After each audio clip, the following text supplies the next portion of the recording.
ఈ పిల్లలు తమ పిల్లలు ఇంటికి తిరిగి వచ్చిన తర్వాత రోజు వాళ్ళ ఇంటికి వస్తారు, వాళ్ళ వాడు స్నానం చేస్తారు, కాత్యాయని ఆలయానికి వెళతారు, వాళ్ళు చేస్తారు, రాత్రికి వచ్చాక భోజనాలు పెడతారు, పడుకోబెడతారు తల్లులు. ఆ రోజు ఈ పిల్లలు వచ్చేప్పటికీ ఆ తల్లులు వాళ్ళని స్పృశించేప్పటికీ ఆ పిల్లవాళ్ళ యందు ఒక దివ్యమైనటువంటి వాత్సల్య తరంగం అనేటువంటిది కలిగి వాళ్ళకి అప్పుడు మళ్ళీ చనులు చెప్పాడు తల్లులకి. వాళ్ళ పిల్లలు ఎంత వాళ్ళు 8 ఏళ్ళు 9 ఏళ్ళు వాళ్ళు. అప్పుడు వాళ్ళు ఆ పిల్లలకి పాలు ఇవ్వడం మొదలుపెడితే సాయంకాలం పొలాల నుంచి వచ్చినటువంటి భర్తలు వచ్చారట. వచ్చి వాళ్ళు చూసి మీకు ఇదేంటి, ఏమైంది ఇవాళ మీకు? ఈ పిల్లలు పెద్దవాళ్ళు పెరిగి 8 ఏళ్ళు 9 ఏళ్ళ వాళ్ళు 8 ఏళ్ళ వాళ్ళు అయితే వాళ్ళకి ఇప్పుడు మీరు పాలిస్తున్నారు ఏమిటని అడిగారు వాళ్ళు. ఏమో మాకే తెలియదు, ఈరోజు వాళ్ళ పిల్లవాళ్ళు వచ్చేప్పుడు మాకు అట్లా భావం అలా కలిగింది అని చెప్పి అందరూ ఒకళ్ళు కాదు. అయితే ఆ పిల్లవాళ్ళని ఎందుకో వీళ్ళు ఎత్తుకుంటే వీళ్ళకి కూడా ఒక ఆనందం కలిగిందిట. ఈ తండ్రులకు కూడా ఒక దివ్యానందం. అలాగ ఒక సంవత్సరం పొడుగుతా ఇదే పరిస్థితిలో ఉన్నట్ట. ఆ ఆవులు కోష్టాల్లో ఆవులు అట్లాగే ఉన్నాయి, ఇక్కడ తల్లులు అట్లాగే ఉన్నట్ట. ఏమిటో అర్థం కాలే వాళ్ళకి. ఒక బలరాముడు మాత్రం ఈ రహస్యం అంతా పట్టేశాడు. ఇది వాడు అక్కడ దాచేశాడు, ఎవడోను బ్రహ్మగాడు ఎవడో దాచి ఉంటాడు. అందుకని తమ్ముడు తనే ఇన్ని రూపాయల్లో వచ్చాడు, లేకపోతే ఈ మధురానుభూతి ఎలా కలుగుతుంది వీళ్ళందరికీను అని బలరాముడికి అర్థమైంది. కానీ వాడు ఎవరు చెప్పకుండా ఊరుకున్నాడు బలరాముడు. ఒక సంవత్సరం మనకి సంవత్సరం అంటే బ్రహ్మగారికి కన్ను మూసి తెరిచేంత. ఆ కన్ను మూసుకున్నాడు, తెరుచుకున్నప్పటికీ అర్థమైంది బ్రహ్మగారికి అరవే అని. మళ్ళీ చూస్తే ఆ పల్లెలో వాళ్ళందరూ మామూలుగానే ఉన్నారు, దూడలు ఉన్నాయి, పిల్లలు ఉన్నారు. మళ్ళీ ఒకవేళ మనవి కానీ మాయం చేశాడమని ఇటు చూస్తే ఇవి ఉన్నాయి అవి ఉన్నాయి. అప్పుడు బ్రహ్మగారికి కొంచెం కళ్ళు తెరుచుకున్నాడు. అంటే ఆయన మన్నే సృష్టించినటువంటి వాడు ఇలాంటివి ఎన్నో సృష్టించగలడు, ఇది పెద్ద లెక్క ఏమిటి అనిపించింది ఆయనకి. ఆ సన్నివేశంలో ఇలాగే ఆ తల్లులకి మళ్ళీ అప్పుడు పిల్లలు 9 ఏళ్ళు 10 ఏళ్ళు ఉన్నటువంటి వయస్సు ఉన్నటువంటి వాళ్ళకి అప్పుడు మళ్ళీ వాళ్ళు పాలు ఇవ్వడం అనేటువంటిది అంటే ఏమిటంటే ఒక దివ్యమైనటువంటి వాత్సల్యం అనేటువంటిది ఎప్పుడైతే ఉంటుందో అప్పుడు వయస్సుతోనూ తర్వాత మామూలుగా శారీరకంగా మామూలుగా ఉన్నటువంటి ఇవి పనిచేయవు. అప్పుడు ఒక దివ్యమైనటువంటి స్పర్శది. అలాగే ఇప్పుడు కూడా కృష్ణుడు ఆయన 100 ఏళ్ళ వాడు అయి ఉండొచ్చు, వీళ్ళు 120 ఏళ్ళ వాళ్ళు అయి ఉండొచ్చు. కానీ మామూలుగా ఆలోచిస్తే అసహజం. కానీ ఈ రకమైనటువంటి దివ్యమైనటువంటిది దీంతో సహజమైనటువంటిది ఇది ఇక్కడ మనం చూడవలసినటువంటిది. So it is a strange situation that after many days Krishna, when he returned to his place and he entered into his palace, first he visited his mothers and he bowed down at the feet of their mothers, and these mothers, they got so immense love for him and they felt that after a very very long time their son has come and they could see him. So they got such an immense affection, the motherly love, that they felt so much happy. And even though they are such old in their age physically, but very strangely their breasts secreted milk because of this affection, so intense affection, which is generally not natural at that age, but at this divine touch it is quite natural. That is what it is explained here. తదనంతరంబ అష్టోత్తర శతాధిక షోడశ సహస్ర సౌవర్ణ సౌధకాంతంబైన శుద్ధాంత భవనంబు సొచ్చి హరిధన మనంబున ఒక దేవీ భవనంబు మున్ను సొర వేరొక్కరు లోగుందునో సుకరాలాపములాడదో సొలయునో సుప్రీతి నీక్షింపదో వికలత్వంబున నుండునో ఎనుచునవ్వేళన్ వధూగేహముల్ ప్రకటాశ్చర్య విభూతి దొచ్చే బహురూప వ్యక్తుడై భార్గవా. అటు పైన శ్రీకృష్ణుడు 16,108 మంది భార్యలను చూడవలని సంకల్పించను. ఎంతమంది ఉన్నారండి? 8 మంది అష్టమహిషులు, పట్టమహిషులు అయినటువంటి వాడు. వీళ్ళు కాకుండా 16,100 మంది ఉన్నారు. ఉంటే వారందరినీ ఒకసారి చూద్దాం సంకల్పించట్టు. వారున్న అంతఃపుర భవనము 16,108 లోపలి సౌధములతో కూడి ఉన్నది. ఆ సౌధములు బంగారు రంగులోనున్నవి. ఒక భార్య ఇంటికి ముందు పోయినచో వేరొకటి మనసును కష్టపెట్టుకునవచ్చును, ప్రేమతో తన వంక చూచి మాట్లాడకపోవచ్చును అని తలచి వెంటనే అన్ని రూపములు ధరించి అందరి ఇండలో ఒకమారే ప్రవేశము చేశాను. ఇది ఆయన చేసినటువంటి లీల. 16,108 మంది ఉన్నారట కృష్ణుడికి. అంటే కొంతమంది అనుకుంటారు భార్య అని అంటే మామూలుగా ఉన్నటువంటి ఉద్దేశం భౌతికమైనటువంటి ఇదే తప్ప దివ్యమైనటువంటి భావం ఉండదు కాబట్టి 16,000 మంది ఎలా ఉంటారనేటువంటిది మామూలు వాళ్ళకి అనిపిస్తుంది. కానీ ఇక్కడ ఉన్నటువంటి సంబంధం ఏమిటండి? భగవంతుడికి జీవుడికి ఉన్నటువంటిది సంబంధం ఎటువంటిదో అంటే అదే సంబంధం. అదేంటి భగవంతుడికి జీవుడికి ఏ సంబంధం అండి? భార్యాభర్త సంబంధం. అంటే మనం అనుకునేటువంటిది ఈ కింద ఉన్నటువంటిది కాదు, నీచమైనటువంటిది కాదు. మనం ఆయన ఆధారము, మనం ఆయన ఆధారభూతుడు జీవులందరికీ, మనం ఆధారపడినటువంటి వాళ్ళం. అందువల్ల జీవులందరికీ కూడా భర్త అంటే భరించేటువంటి వాడు అర్థం. భర్త అంటే పతి అంటే పోషించేటువంటి వాడు, రక్షించేటువంటి వాడు అని అర్థం. పా అంటే రక్షించడం, అలాగే భరణం అంటే భరించడం అన్నమాట. అందుకని ఆమె కలిగినటువంటి వాడు కాబట్టి భర్త అన్నారు. అలా జీవులందరికీ భర్త అయినటువంటి వాడు 16,108 మందికి భర్త అవడంలో ఏం ఆశ్చర్యం ఉంది? అది ఆశ్చర్యం ఏం లేదు. అయితే ఎక్కడి నుంచి ఇచ్చారు ఈ 16,000 మంది? ఎవరి వీళ్ళంతాను అని. ఈ 16,000 మంది ఎప్పుడంటే జరాసంధుడు అనేటువంటి వాడు, ఒక మగధ రాజు అయినటువంటి వాడు ఉండేవాడు. వాడు ఏం చేసేవాడు? వాడి పనులను రాజకుమారుల్ని రాజకుమార్తెల్ని అందరినీ కూడా పట్టి బంధించేవాడు. వాడు తాంత్రికుడు, మహాతాంత్రికుడు వాడు. ఆ తంత్ర విద్యలతో వాళ్ళందరినీ కూడా పట్టి బంధించి తీసుకొచ్చి రోజుకోవాళ్ళని చొప్పున బలిస్తూ ఉండేవాడు. వాడి పైన అది రోజుకొక రాజకుమారుని బలిచ్చేవాడు. ఈ రాజకుమార్తెనందరినీ ఏమో పట్టి బంధించి ఉంచాడు వాడు. ఆ జరాసంధుణ్ణి చంపిన తర్వాత, వాడి వధ అయిన తర్వాత వీళ్ళందరినీ కూడా ఆ చెరసాల నుంచి విడిపించారు. ఈ 16,000 మందిని 16,000 మందిని బంధించాడు వాడు. ఈ 16,000 మందిని విడిపించాక ఈ 16,000 మంది కూడా కృష్ణుడిని వేడుకున్నారు. ఏమనంటే, మాకు ఇప్పుడు ఆధారం ఎవరు? మేము ఎక్కడికి పోగలం? ఇంతకాలం వీడి బంధంలో ఉన్నాం మేము, వీడు బంధించాడు. అందువల్ల సమస్త జీవులకి ఆధారం నువ్వే కాబట్టి నువ్వే మాకు ఆధారం. అందుకని నువ్వే మాకు భర్తగా మేమందరం అనుకుంటున్నాం కాబట్టి మమ్మల్ని నువ్వు స్వీకరించవలసిందని వాళ్ళు ప్రార్థించారు. అప్పుడు వాళ్ళందరినీ కూడా వివాహం చేసుకున్నాడు. అది ఇంతమందిని చేసుకుంటే ఎట్లాగండి? అంతమందికి కూడా 16,000 మందికి ప్రతి వాళ్ళకి అంతఃపురంలో వాళ్ళ ఇది ఏర్పాటు చేశాడు. ఆ చేయగలడు కాబట్టి చేసుకున్నాడు, భగవానుడు కాబట్టి ఆయన చేసుకున్నాడు. మనకేమంటే మనకు సాధ్యం ఏంటది? కొంతమంది అనుకుంటారనమాట, భగవానుడు చేశాడు కాబట్టి మనం కూడా భగవానుడు ఏం చేయగలవు? నువ్వు చేయగలవు. 16,000 మంది దగ్గర ఒకసారి ఉండగలిగాడు నువ్వు, అందుకని ఆయనతో మనకు పోటీయా అనుకుంటారు. ఆయన దివ్యత్వాన్ని అర్థం చేసుకోలేనటువంటి వాళ్ళు అనుకునేటువంటిది. అందుకని ఇక్కడ 16,000 మందిని ఒకసారే చూద్దామని భావించట. ఒకసారి 16,000 మంది దగ్గర ఉన్నాడు. ఒకసారి నారద మహర్షికి అనుమానం వచ్చింది. అలాగే అదో లీల అనమాట. అనుమానం అంటే ఆయన తెలియదు ఏమిటి నారద మహర్షికి. మళ్ళంటి వాడు కాదు ఆయన నారద మహర్షి. ఊరికే సరదా ఆయన అదో లీల నారద మహర్షికి. ఒకసారి చూద్దామని వెళ్ళట. అంటే వీటిలో ఎక్కడ లేదు, ఊరికి తమాషా మనం పెద్దవాళ్ళు చెప్తారు.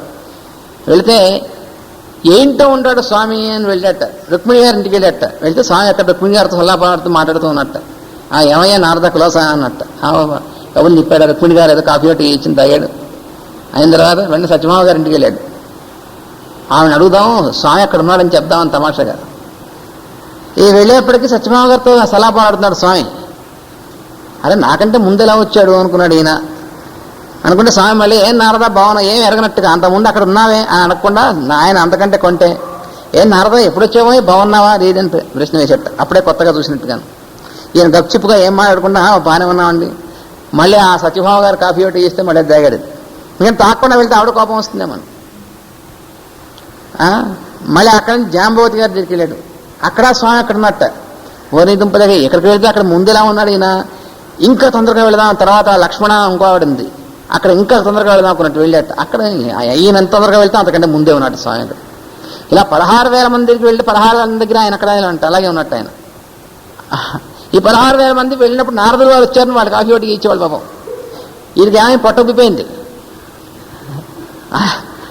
4-5 చోట్ల తాగితేనే మనకు ఎలా ఉంటే 16,000 మంది దగ్గరికి వెళ్ళి ఆడు ఇచ్చింది కాఫీ ఒకటి తాగితే ఎలా ఉంటుందని పాపం తాకుండా ఉండేది. భక్తులు వాళ్ళు స్వామి భార్యలాయే, వాడు ఇస్తే కాదంటే వాళ్ళ తల్లి లాంటి వాళ్ళే తాగాడు పాపం. చాలా ఇబ్బంది. ఇలా తమాషా ఆయన కథ అనమాట. అలాగుంటుంది ఆయన. అన్ని చోట్ల ఉండగలడు. మొత్తం సృష్టి అంతా ఒకేసారి ఉండగలిగినటువంటి వాడికి 16,000 మంది దగ్గర ఉండలేటండి పిచ్చివాళ్ళు. అందులో ఆశ్చర్యం ఏముంది అసలు? అది ఆయన లీల. So after visiting and greeting the mothers, then he wished to visit his wives. How many wives he has? 16,108. How is it possible?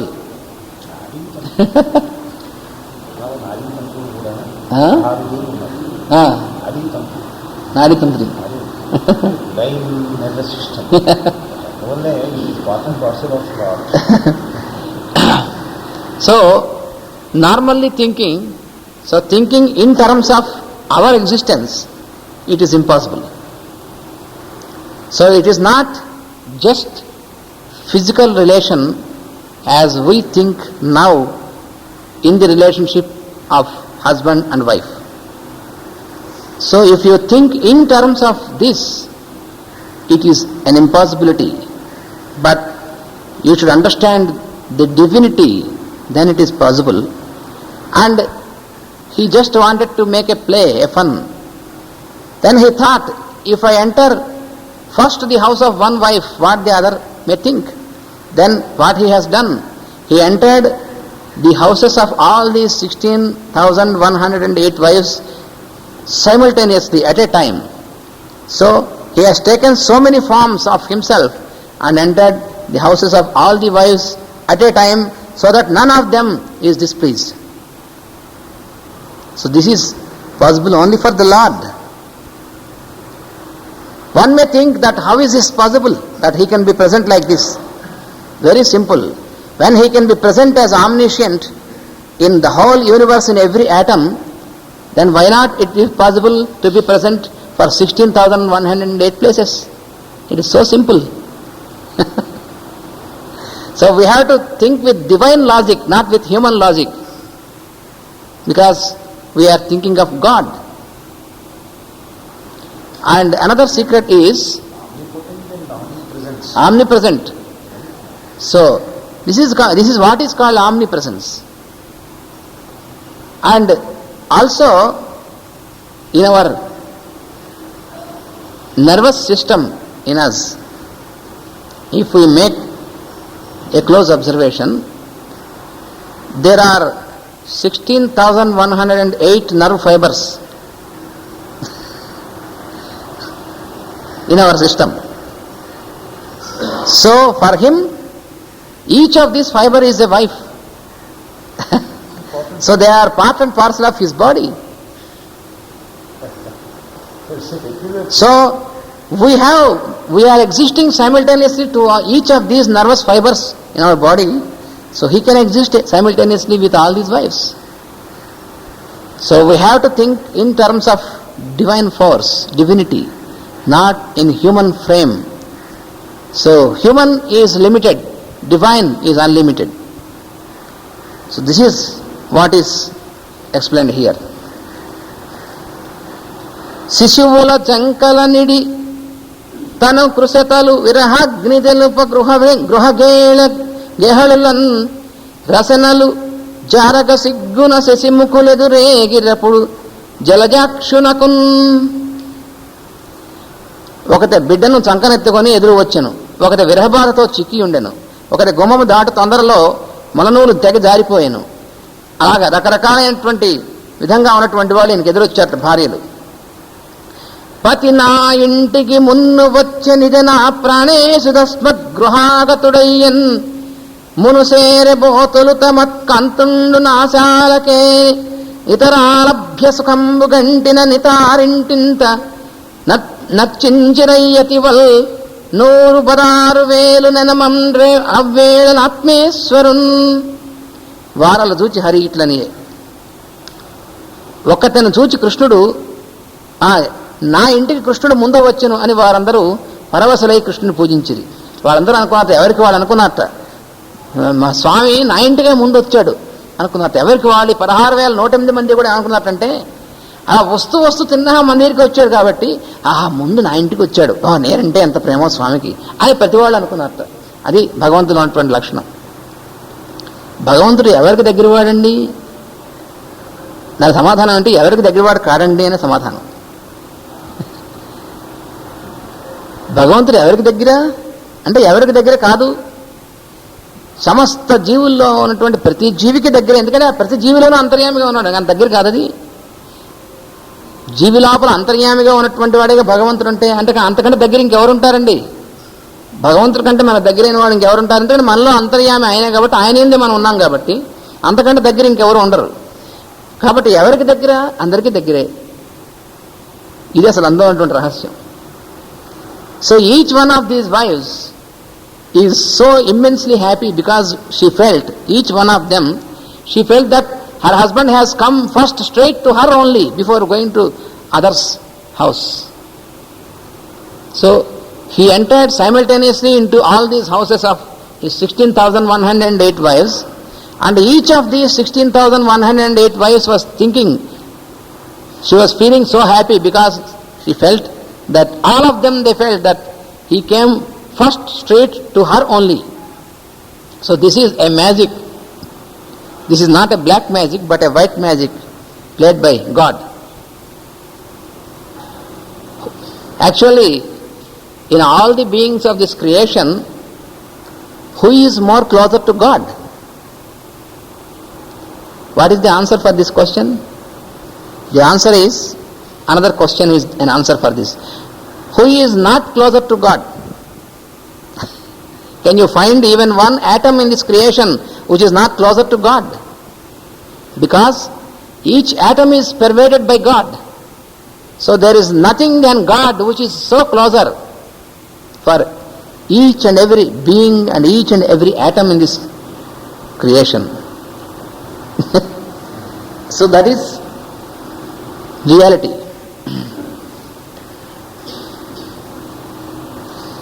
కొడుకుల్ భక్తి విధేయులౌదురు గదా, కోడండ్రు మీ వాక్యముల్ గడవంజాలకయుందురా, విబుధ సత్కారంబు గావింతురా, తొడవుల్ వస్త్రములున్ పదార్థరస సందోహంబులున్ చాలునా, కడముల్ గాపు గదా భవన్నిలయముల్ కళ్యాణయుక్తంబులే.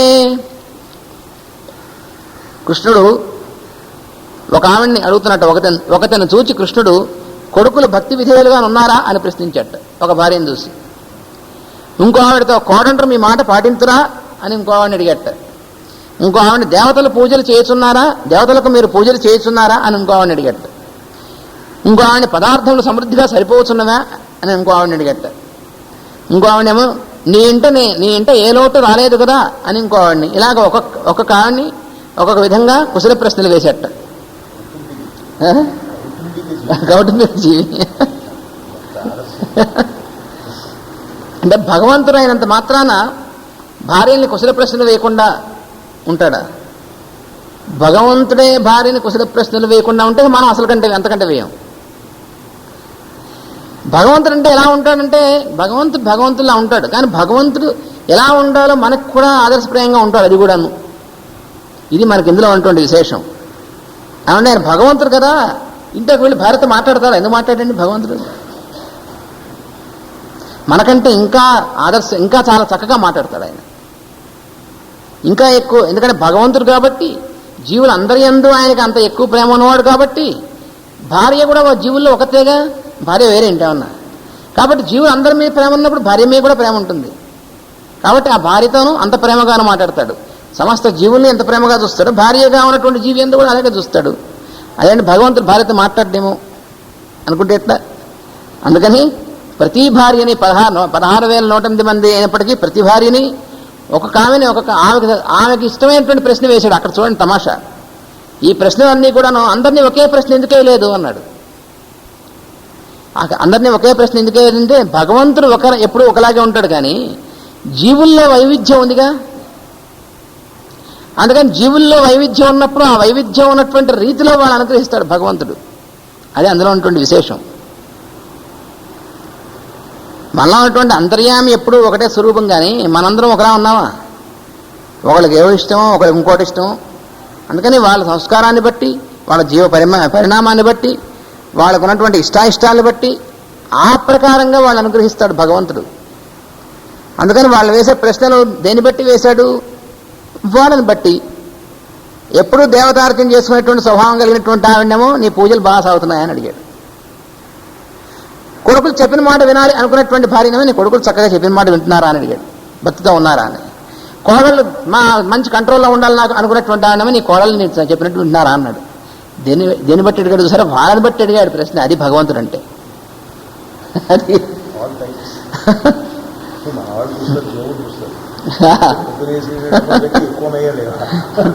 అలాగే ఇంకో ఆవిడ ఇంట్లో ఉన్నటువంటి పదార్థాలు సమృద్ధిగా ఉంటే తప్ప లేకపోతే కంగారు పడేవాడు ఉందనుకోండి. ఆవిడ ఏమంటే పదార్థాలు బాగా సమృద్ధిగా ఉంటున్నాయని అడిగాడు ఆవిడ్ని. అలాగే ఇంకో ఆవిడ ఇంట్లో ఏం లోటు వస్తుందో ఏమో అని కంగారు పడి, నీ ఇంట్లో ఏం లోటు రాలేదు కదా అని ఆవిడని అడిగాడు. అందుకని నేను అడిగిన ప్రశ్నలు అన్ని భార్యల్ని అడిగినటువంటి ప్రశ్నలు వాళ్ళ యొక్క మనస్తత్వాన్ని బట్టి, వాళ్ళ జీవలక్షణాన్ని బట్టి వాళ్ళని అడుగుతూ వాళ్ళని సంతోషపరిచాడు. అదే అడిగింది. అంటే ఏమడిగితే సంతోషపడతారండి? వాళ్ళ జీవలక్షణం ఏమో దాన్ని అడిగితే సంతోషపడతారు, కానీ ఒకళ్ళు ఇంకోటి అడిగితే సంతోషపడతారా? అందుకని వాళ్ళని సంతోషపెట్టేటువంటి విధంగా అడిగాడు, వాళ్ళ జీవలక్షణాన్ని బట్టి అడిగాడు, వాళ్ళని అనుగ్రహించాడు. ఇది భగవంతుడు అంటే. It is possible only for the lord to please simultaneously all the beings. Humanly it is impossible for us, because can we please everybody? Can we please one and all? It's impossible. With our behavior, with our speech, with our everything, we can please some people and simultaneously it may displease other person. But for God, so when he entered the houses of all these 16,108 wives, he was inquiring each of them about their welfare, but with not the same question. He put different questions to different wives according to their inclinations and according to their nature, individual nature. That is God. Because he is omniscient, he knows the nature of every being. So he knows the nature of every wife. So he could please all of them because he could put such pleasing questions according to their like and dislike. So that is what Krishna could do. గృహస్థాశ్రమంలో అసలు ఆదర్శ గృహస్థు అనేటువంటిది చూపించాడు అందులో. తర్వాత తిలకమేటికి లేదు తిలకనే తిలకమా, పువ్వులు దురుమవా పువ్వోడి, కస్తూరి ఎలదనా కస్తూరి కాగంధి, తొడవులు దొడువనా తొడువు తొడవ, కలహంస బింపుదే కలహంస గామిని, కిరము జరివింతే కిరవాణి, లతల భూషింతునా లతికాలిత దేహ, సరసి నోలాడుదే సరసి జాక్షి, మృగికి మేతలిడుదే మృగశాపలోచన, గురుల నాదరింతే గురు వివేక, బంధుజనుల బ్రోతె బంధు చింతామణి, అనుతు సతుల నడిగే నచ్చుతుండు. ఇంకా ఆయన వేసిన ప్రశ్నలు. ఒక ఆవిడని అడుగుతున్నాడు, నీవు కస్తూరి తిలకం దిద్దుకొనలేదేమి అని ఒక ఆవిడని అడిగాట. ఇంకో ఆవిడ్ని నీవు పూలు ధరించలేదేమి, ఇంకో ఆవిడ్ని నీవు ఆభరణములు ధరింపలేదేమి, ఇంకో ఆవిడని ఏమంటున్నట్టే నీ పెరటలో పూల తీగలు బాగున్నవా, నీ ఆవరణమున సరస్సు తిన్నగానున్నదా, నీ పెంపుడు జింకలను ముద్దుగా మేపుచుంటివా అని ఒక్కొక్క విధముగా వారి వారి ఇండ్లలో కనిపించి కృష్ణుడు భార్యను ప్రశ్నించను. ఇట్టి ప్రశ్నల వలన వారు అతని ఎడల ఆత్మీయులుగా తృప్తి చెందుతారు. తాను నిర్లిప్తుడైనను వారి అభిమానవంతులు కనుక వారి అభిమానం ప్రకారము సంభాషణము ఆప్యాయముగా ఉండవలసిన బాధ్యత ఉన్నది. ఇక్కడ ఉంది రహస్యం. నిజంగా ఆయన నిర్లిప్తుడు కదా, మరి భగవానుడు వీటిలో అంటుకున్నవాడా? ఆయనకి అభిప్రాయాలు ఉన్నాయా? ఆయన నిర్లిప్తుడే కదా. కానీ ఆయన నిర్లిప్తుడైనంత మాత్రాన భార్యలుగా ఉన్నటువంటి జీవులు నిర్లిప్తులు ఎలా అవుతారండి? వెంటనే జీవులందరూ నిర్లిప్తులు అయితే సృష్టి లేదు. అంత భగవానుడిగానే ఉంటారు. మరి వాళ్ళు నిర్లిప్తులు కానప్పుడు, తాను నిర్లిప్తుడైనప్పుడు నేను నిర్లిప్తుని కాబట్టి అలా ఉన్నాడు భగవంతుడు.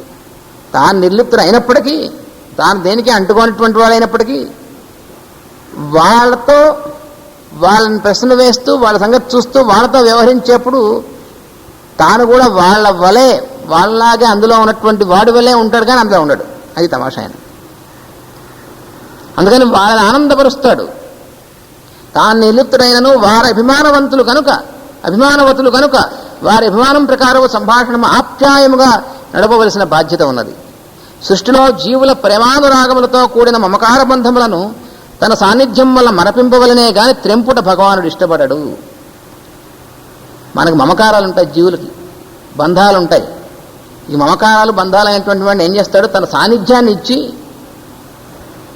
ఆ సాన్నిధ్యం వల్ల ఏం చేస్తాడంటే మరపింపజేస్తాడు.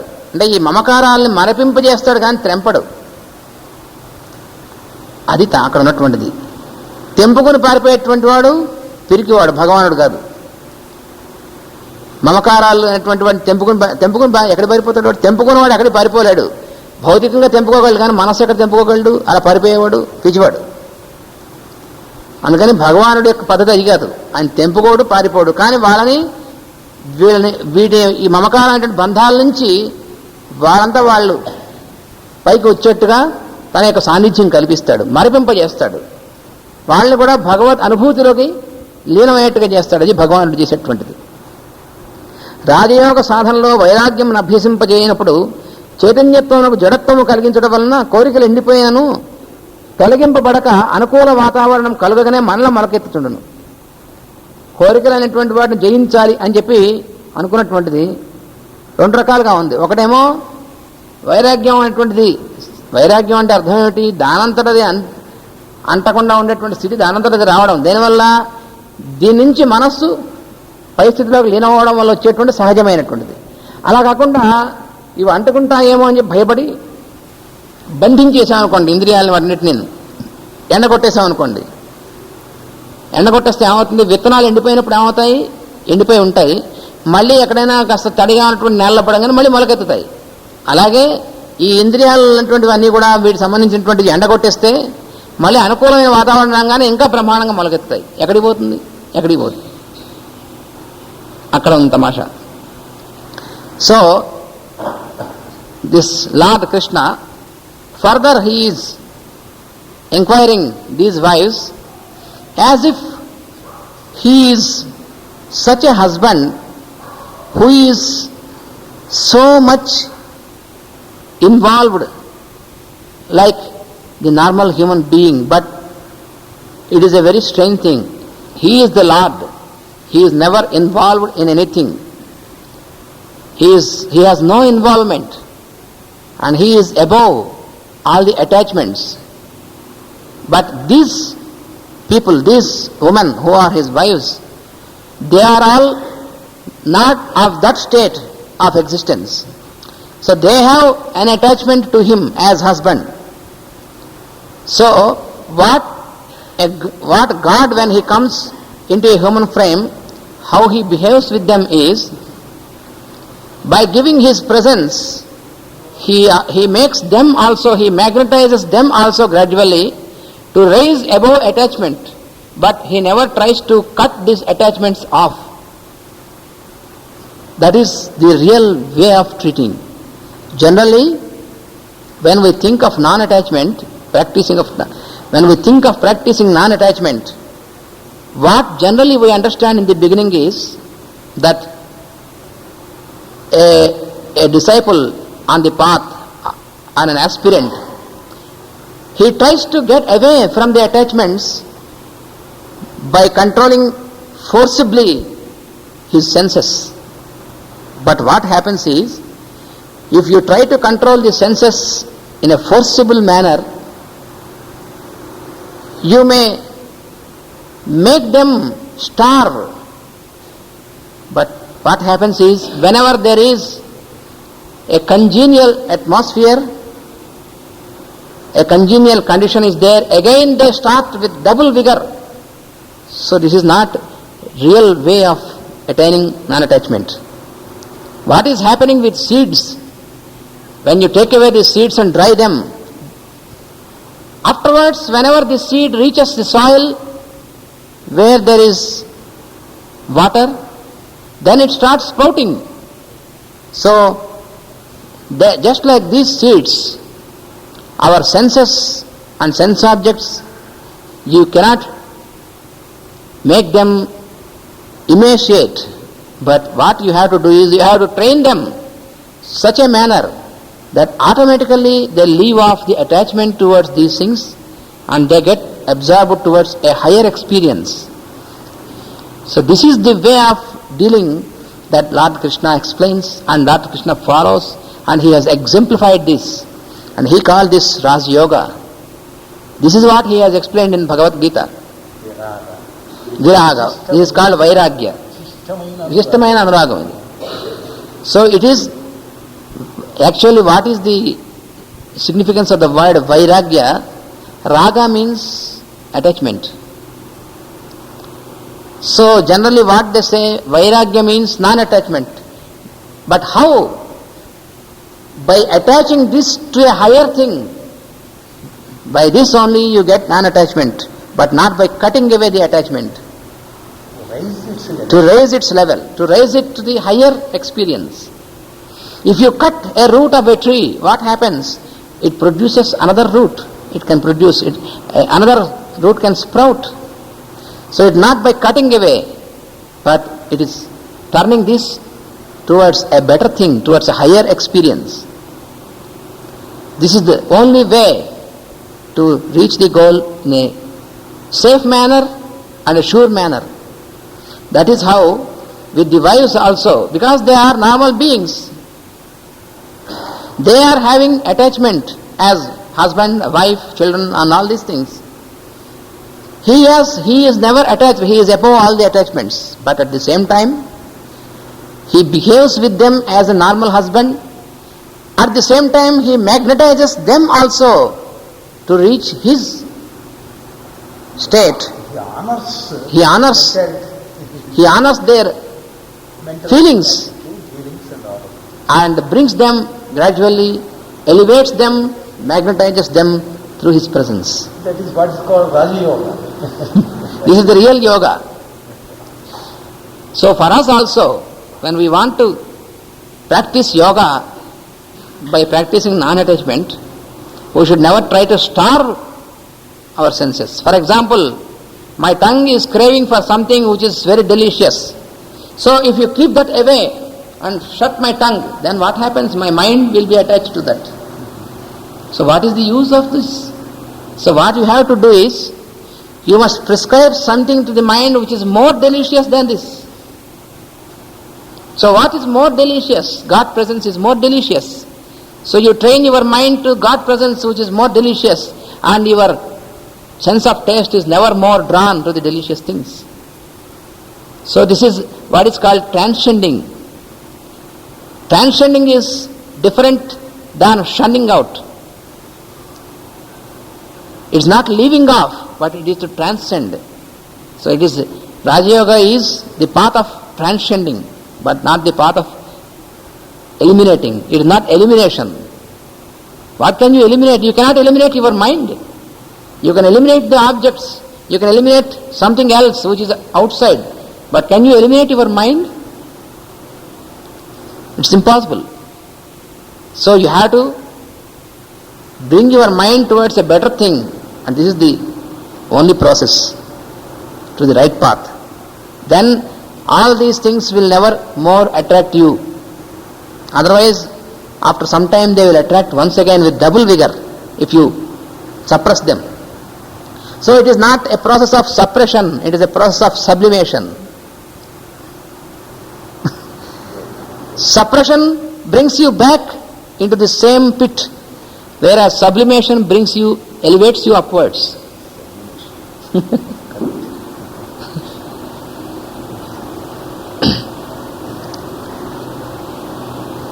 రాజయోగ సాధనలో వైరాగ్యమును అభ్యసింపజేయనప్పుడు చైతన్యమునకు జడత్వం కలిగించడం వలన కోరికలు ఎండిపోయినను తొలగింపబడక అనుకూల వాతావరణం కలగకనే మరల మొలకెత్తుచుండును. దేహము ధరించిన వారికి నిరాహారత్వము కల్పించినచో ఇంద్రియార్థములు తొలగిపోవును గాని వాని యందు రుచి అను విత్తనము మనసులో నిలిచిపోవును. కనుక రాజయోగ మార్గముల సాధనలో ఇంద్రియములను తమ తమ రుచులందు ప్రవర్తింపనిచ్చుచు అంతకన్నా పరమమైన భగవద్వస్తువునందు రుచి చూపించగలిగినచో వాని అంతటా అవియే మరలిపోవునని గీతలో కృష్ణుడు చెప్పాను.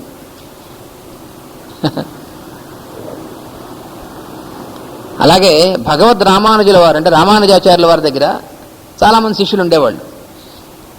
ఆ శిష్యుల్లో ఒకడు ఉండేవాడు ధనుర్దాస్ అని. వాడు ఈ మిగతా శిష్యులందరూ ఈ రామానుజుల వారు ధనుర్దాస్ యందు కూడా అందరి యందు గురువు ఒకే విధంగా ప్రేమగా ఉంటాడు. కానీ శిష్యుల్లో కొంతమంది ఏమనుకుంటారు, వాళ్ళంటే ఇష్టం ఎలాగైనాను, వీళ్ళు మనం అంటే కొంచెం తక్కువ ఇష్టం అనుకుంటారు. ఎందుకంటే వాళ్ళు అటువంటి వాళ్ళు కాబట్టి. వాళ్ళ బుర్రలో ఉంది గురువు మీద భగవంతుడి మీద అనుకుంటారు వాళ్ళు. కొంతమంది అనుకునే వాళ్ళు ఉంటారు, ఎలాగైనా చెప్తారు కానీ మనతో కొంచెం ఎలాగైనా వాళ్ళంటే స్పెషల్. ఎందుకంటే వీళ్ళ బుర్రలో ఉన్న కారణాలు ఉంటాయిగా, ఆ స్పెషాలిటీ. కొంతమందికి ఏమంటుందంటే వాళ్ళ ఊరు వాడు కాబట్టనో, గురువు గారు వాళ్ళ ఊరు వాడు కాబట్టి గురువు గారికి ఆయనంటే ఇష్టం అని కొంతమందికి. లేకపోతే ఇప్పుడున్నటువంటి ప్రకారం అనుకుంటే వాళ్ళ కులం వాడు కాబట్టి ఇట్లాంటి పిచ్చి పిచ్చివన్నీ ఉంటాయి. వీళ్ళకుంటాయి బుర్రలో, వీళ్ళకుంది గురువు గారు మేము అనుకుంటారు వీళ్ళు. అలాంటివి ఉన్న వీళ్ళకి గురువు గారికి భగవంతుడికి ఉంటాయి. అసలు వాళ్ళకి ఉంటే ఎలా ఎందుకుంటారు వాళ్ళు, కానీ వీళ్ళు ఎలా అనుకుంటారు పిచ్చివాళ్ళు. అలాగే రామానుజీ వారి శిష్యుల్లో కూడాను అయితే ధనుర్దాసు మీద ఎందుకనుకుంటే ధనుర్దాసు మీద ప్రత్యేకంగా అభిమానం. వాడు ఏం పని చేయమైనప్పటికీ ఈయన ఏం అంటలేదు వాడిని అని వీళ్ళ దేశం. ఆ రామానుజీ వారు తెలుసు వీళ్ళు ఏమనుకుంటారు పిచ్చివాళ్ళు. ఆయనకి నవ్వుకున్నాడు ఆయన. సరే ఏమిటా ఈ ధనుర్దాసు ఎప్పుడు కూడా ఆలస్యంగా వచ్చేవాడు, తర్వాత మిగతా వాళ్ళు పనిచేస్తుండే వాడు పని చేయడానికి వచ్చేవాడు కాదు, ఇవన్నీ ఉండేవి. అయినప్పటికీ వాడిని ఆగ చూస్తున్నారు గురువు గారిని, వీళ్ళ గురువు లోపల. అరే సరే ఒకసారి శిష్యులందరినీ పిలిచాడు. ఎప్పుడప్పుడు వదలగొట్టాలిగా వీళ్ళకి. అయితే ఈ బుర్రలో గురువు గారి మీద ఎలా ఉంటే వీళ్ళకి ఏమవుతుంది, గురువు గారికి ఉపదేశం బుర్రలోకి ఎక్కదు. అందుకని వదలగొట్టాలి కాబట్టి పిలిచాడు. పిలిచి ఏంట్రా, వాడు చూడండి వాడు ఎప్పుడు భార్యను చూస్తూ ఉన్నాను తప్ప వాడు ఏం పని చేస్తున్నాడండి. ఓహో అట్లాగా అన్నాడు. సరే చూద్దాం అన్నాడు.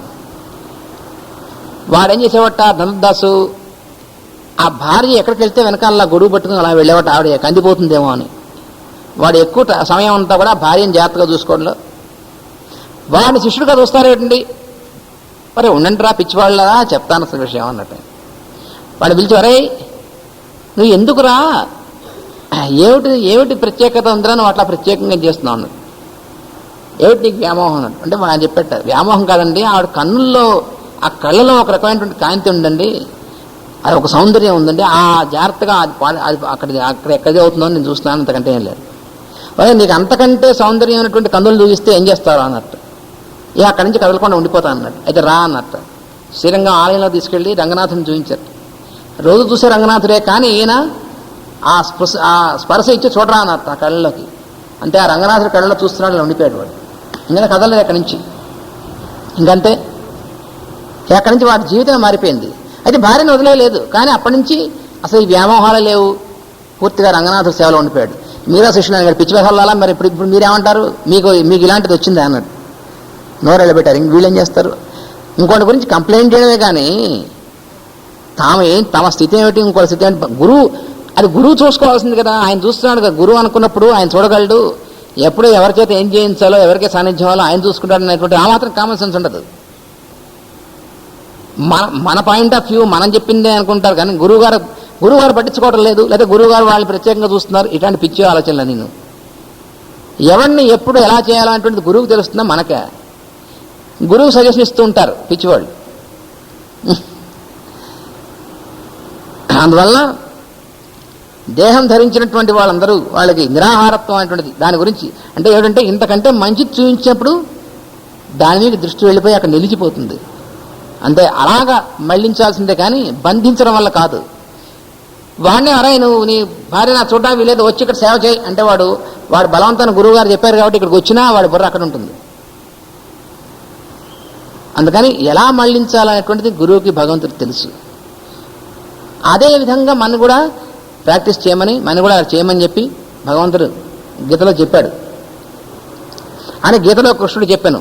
వారి వారి అభిలాషల్లో వ్యక్తులను ప్రవర్తింపనిచ్చుచు కఠినముగా శాసింపక దైవ వస్తువునందు రుచి కల్పింపవలను. ఇది భగవంతుడి యొక్క మార్గం. అంటే అందరూ ఒకేలా ఎట చేస్తారండి? అందరూ ఒకేలా ఉంటే అందరూ వేరువేరుగా అసలు జీవులు అందరూ ఒకేలా ఉన్నారనుకోండి, ఇంకా అసలు సృష్టి లేదు. భిన్నత్వం అనేటువంటిది, భిన్నత్వమే సృష్టి యొక్క లక్షణం. అందరూ ఒకేలా ఎట్లా ఉంటారండి?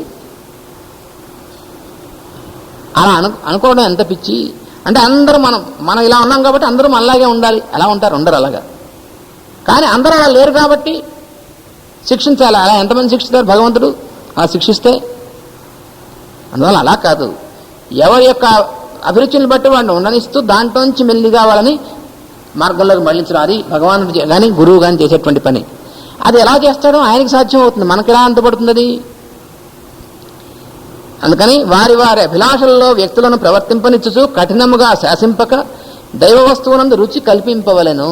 ఇది రాజయోగం అంటే అని నారదుడు భాగవత రచనా ప్రసంగము తెలిపెను. రామానుజాచార్యులు ఇక్కడ వచ్చింది మనకి. ఇప్పుడు నేను చెప్పింది ముందే, ఈ మధ్యన ఈ భాగం మళ్ళీ చూడలేదు, ఇప్పుడే చూడడం చాలా రోజులైంది.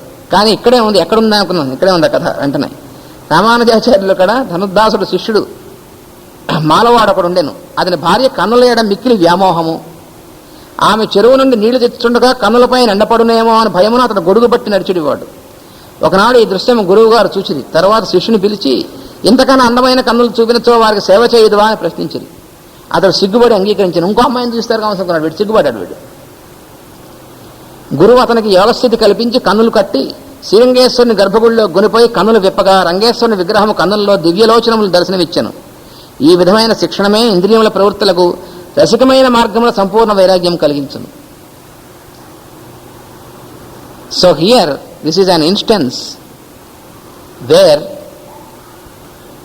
Master explains that most of the persons in general, they are involved in their own tastes and in their own habits, in their own attractions. So how a master trains them to bring them onto the right path? If he binds them,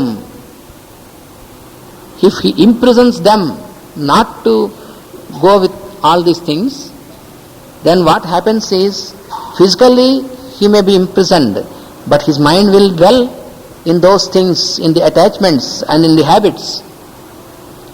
So what is to be done? How is he to be trained? So what a right master does is, he allows the disciples to go on in their own likes and dislikes for some time, and gradually he prescribes them which is more beautiful and much better in taste, by which they are automatically attracted towards a better thing and automatically leaving off their lower attachments. This is the right way of training. There is an example from the life of Ramanujacharya. You know Ramanujacharya, you heard of him. So he was a great master. So he had many disciples. So one of the disciples was a funny fellow. He was having his own habit. He had his wife. So all the time he was always aware of the beauty of the eyes of his wife. Heat of the sun messed up the beauty of the eyes of his wife, so he used and walked with it with his wife all the time like this. So once this master Ramanujacharya, he called him and asked, what was the matter? Always you are taking so much care of your wife. So he said, Master, I see something, a special attraction and special beauty in the eyes of my wife. So I am afraid it may be disturbed by the sun or by something, so therefore I want to protect it. That's why I serve her very much. So then this master asked him, if I show you more beautiful eyes, can you serve them more? He said, yes, of course. So then he asked him to close his eyes, and he has given him a divine touch at his bro center and took him into the temple of Sriranga. And after taking him into the sanctorum, so then he asked him to open his eyes and has shown him the Lord there, Sriranga, and asked him to see now. So he looked at the Lord and he got into trance because of the presence given by his master. And then his inner eye was opened, and then he started to serve the Lord, and he started to serve all the beings afterwards. And he did not leave his wife, but he was out of his passion and out of this attachment. He got a higher attachment to Lord, and he started to see the Lord everywhere and serve everybody and became a saint. See how the master, he didn't cut the fellow from his habit, but he just brought him to the higher experience from the same type of attraction. So this is the way in which you have to transcend from your lower nature into higher nature. So this is a path of easily transcending. Transcending path is easier than a path of friction and a path of fight. If you start fighting with the senses and with the mind, you can never transcend. You will be more involved into lower things. So this is an example.